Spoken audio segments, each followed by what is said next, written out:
اعوذ باللہ من الشیطان الرجیم، بسم اللہ الرحمن الرحیم۔ حدیث قدسی۔ آپ کے سامنے جن سوروں کا ترجمہ پیش کیا جا رہا ہے یہ قرآن کے سورے نہیں ہیں، اور نہ ہی 114 سوروں کے علاوہ کسی بھی آیت کو قرآن کی آیت کہا جا سکتا ہے۔ یہ توریت کے سورے ہیں کہ جن میں حضرت موسیٰ سے گفتگو کی گئی ہے، اور ان باتوں کو حضرت علی نے اپنی زبان میں پیش کیا ہے۔ 24واں سورہ۔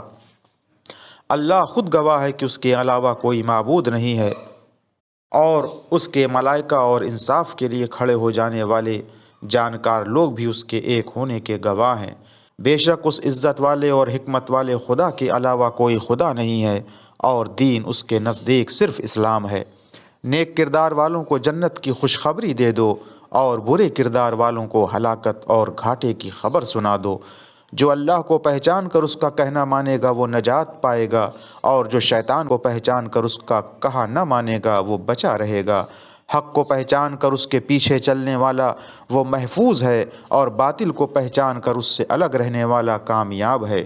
دنیا کو پہچان کر اسے چھوڑ دینے والا چھٹکارا پا جائے گا، اور آخرت کو پہچان کر اس کا طلب کرنے والا مقصد تک پہنچ پائے گا۔ اللہ جسے چاہتا ہے منزل تک پہنچا دیتا ہے، اور تم سب کو پلٹ کر اسی کی بارگاہ میں جانا ہے۔ آدم کے بیٹے، جب خدا نے تیرے رزق کی ضمانت لے لی تو اتنا لمبا اہتمام کیوں ہے؟ اور جب خرچ کی بھرپائی سچ ہے تو کنجوسی کرنے کی وجہ کیا ہے؟ جب ابلیس تیرا دشمن ہے تو پھر یہ غفلت کیوں ہے؟ اور جب حساب و صراط سے گزرنا صحیح حق ہے تو مال جمع کرنے کی وجہ کیا ہے؟ جب عذاب الہی سچ ہے تو گنہگاری کیسے صحیح ہے؟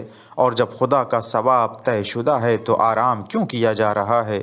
اور جب ہر چیز کا تعلق میرے فیصلوں سے ہے تو یہ فریاد کیوں؟ بات تو جب ہے کہ جو چیز ہاتھ سے نکل جائے اس پر افسوس نہ کرو، اور جو مل جائے اس پر غرور نہ کرو۔ وآخر دعوانا ان الحمد للہ رب العالمین۔